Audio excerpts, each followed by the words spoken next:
Welcome to Harshaneeyam Podcast.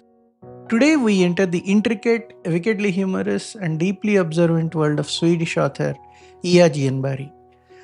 Joining us is the acclaimed translator Kira Josefsson, whose English translation of the short story collection Small Comfort has been longlisted for the International Booker Prize 2026. Kira is no stranger to Genberg's sharp prose. She also translated the 2024 International Booker Prize-shortlisted novel, The Details.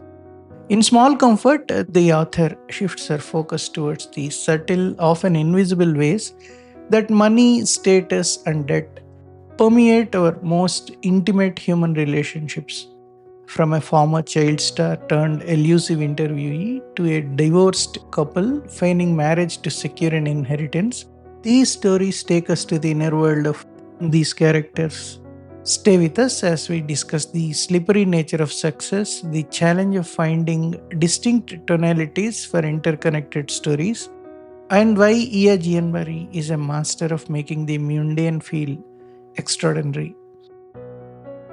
If you enjoy Harshaneeyam Podcast, please follow the show on Apple, Spotify, or your favorite podcasting platform and leave a review for us. It will truly help us. And don't forget to share our podcast link with your other friends who enjoy similar content. To help us provide even more value, please use the link given below in the show notes to complete our brief listener survey.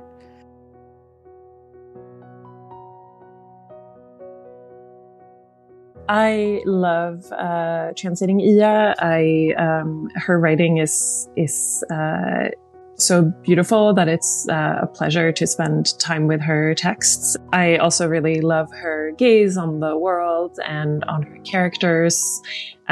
So working with her again is a true pleasure, and I feel really lucky that I have gotten to translate now 2 books of her. And hopefully there will be more. In Small Comfort, these are short stories which are interconnected in a way. I think even the details, it has written like short stories. There are 4 different characters and 4 perspectives and their life. And there is interconnectivity because they are all friends. Though it's a novel, you can read it independently, all these 4. Other than that, what are the similarities in these 2? I think other than that sort of formal similarity, although I would say that Small Comfort is more experimental in its form, the 5 different stories are more different in style and character. I would say that one thing that is consistent is again Ia's style, as I mentioned, her sort of. She really drills down into specificity with both her scenes and her characters. And there's a particular combination of sharpness and generosity in the way that she portrays people. And there's sort of a gentle ribbing often, but it always comes through with a lot of generosity. And I think she has this gaze that feels both anchoring and expansive to me, and so I would say that that's true across the stories, across her writing. Yeah, as a reader, one thing that I find really extraordinary about her writing, she keeps writing about mundane things. She writes a lot about day-to-day life, but the way it comes across, it's really beautiful. The way she puts it across is really, really beautiful. I love her writing. Yeah, and I mean, even in something, there's one story in Small Comfort where she sort of takes on big pharma, and there's some sort of abstracted but nevertheless world politics in it, and even there, it's never. It is very focused on sort of the everyday, as you say. And I think that there is like an interesting scale shift there, which is something I like in many of my favorite authors, do that sort of thing where, the big becomes small and the small becomes big. And that's something I think she's really, really good at. Especially the human relationships. she just goes ahead and dissects them. Yes. So, when compared to the task of translation between these two books, was there any change in your approach when you are dealing with these short stories as compared to the details? I would say that my approach to translation in general is pretty straightforward. I just sit down, I start from the beginning and I work through the novel or the text, and then I go back and go over it again and again and again. And so that has not shifted. What has perhaps, or, what is different is that this time when I translated the details, I had never read her before. Actually, she was not on my radar. And that was a project that was brought to me by her agent. And so then I was discovering a new writer for the first time. And I was just really taken by that new discovery. Whereas this time I'm returning to an author whose language I have spent a lot of time with. And so rather than a new acquaintance, it feels like a deepening of that relationship. As a translator, you become so intimate with someone's writing, with someone's language, with their little quirks and sort of stylistic idiosyncrasies. And so getting to return to someone in that way is really interesting. Like it kind of deepens your relationship to them, and that's I would say that's the main thing that was different in this case. It is said that these are all interconnected stories, So one way as a reader I looked at it is all these stories more or less they talk about money and its relationship with money. Even the role it plays on human relationships, the relationships we have with our fellow human beings. Some of them actually do have repeating characters, but it's very subtle. So there's a taxi driver who in an early story who recurs in a sort of main role. In a later story, there's a very wealthy man who's done some evil stuff who returns. So some of them do.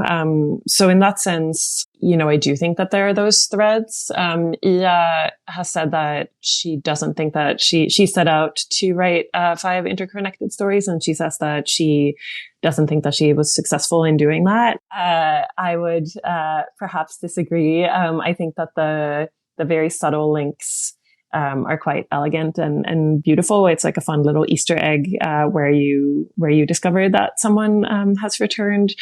And but I think that the themes, this sort of question of how money and status and power mediates human relationships and complicates human relationships. In all these stories, one common thing is success versus failure, I think. Yeah, exactly, totally. And which, and I think success is also measured, I think it's like she's sort of probing the connection between success and money. So how, are there other kinds of success, or is that really the kind of success that matters? And sort of like how the way that money creates kind of it sort of entangles the path to relationships, and it entangles the relationships that we have with each other, and complicates them in ways that are often, I think, unfortunate and makes people less happy. I think that's the way that she explores that in a sort of refracted way through these stories. I think it's really interesting, and I do think it is a successful approach to that theme. So how do you describe the style of presentation in these stories? How do you describe the style? I think that it has this, they all have this, Ia's sort of signature, gentle but still biting humor, and that very like generous and expansive view on humans and human relations. But I would say that to me as a translator, stylistically, they do feel pretty different. There is one letter written in sort of a consular tone, sort of government bureaucratic tone. There's one sort of research report with notes that become a journal about a romantic relationship. There's one more sort of straightforward story. There's one interview transcript. So stylistically, I would say that they do. Interview transcript is quite Exactly. different. The first one, right? That's the first one, exactly. And so finding, I think the details, I just sort of immediately could float into that tone and the style because it is consistent throughout. But here I did have to find slightly different tonalities for each story, though still keeping faithful to Ia's own personal style. So what do you find the most difficult part in translating these stories? I didn't think that anything was particularly difficult. And I think that has to do with Ia's writing being so thoughtful and so sort of tight. There is not a word out of place. And this is how I felt about the details as well. I said this in another interview about this book as well, but I think when the writing is good, it really guides the translator to where she needs to go. And I think that's very true for this book as well. We will talk about two stories. We will introduce 2 out of these 5 to our listeners. The first one being the Success Gregor, which is the first story, and the last story, Small Comfort, which goes by the same name as the book itself. So would you please introduce these 2 stories to our listeners, Success Gregor and Small Yes, Comfort? so Success Gregor is presented as an interview transcript between the journalist Ia Genberg, so that's the same name as the author, and a man named Kira Josefsson, who was a child movie star in a movie based on an Astrid Lindgren book. Astrid Lindgren is the author of Pippi Longstocking. I know it's a real writer, but it's the movie itself that is there. I actually don't know if this particular one has been produced or not. I'm not overly familiar with all of the movies produced by her books, but it sort of circulates around her the universe of books that she has written, and many of them have been filmatized, probably all of them. So this character was a star in one of those movies. He since has had a hard time finding his footing in the world. He grew up with a single working class dad, and has a sort of big chip on his shoulder and a lot of theories about why the world works the way it does, why he has not found the kind of success that he had hoped for. Ia is there Ia Genberg, the journalist, is there to interview him about his role in this movie, for a book in the honor of this author. And she's interviewed all the other actors and characters for this, and he's the last one, but he's very reluctant to actually be interviewed, and is very slippery and keeps sort of insinuating things about her and her character based on what he can observe. And they talk a lot about success, what that could look like, and sort of human relationships, in a way that's really slippery and kind of exasperating, and funny.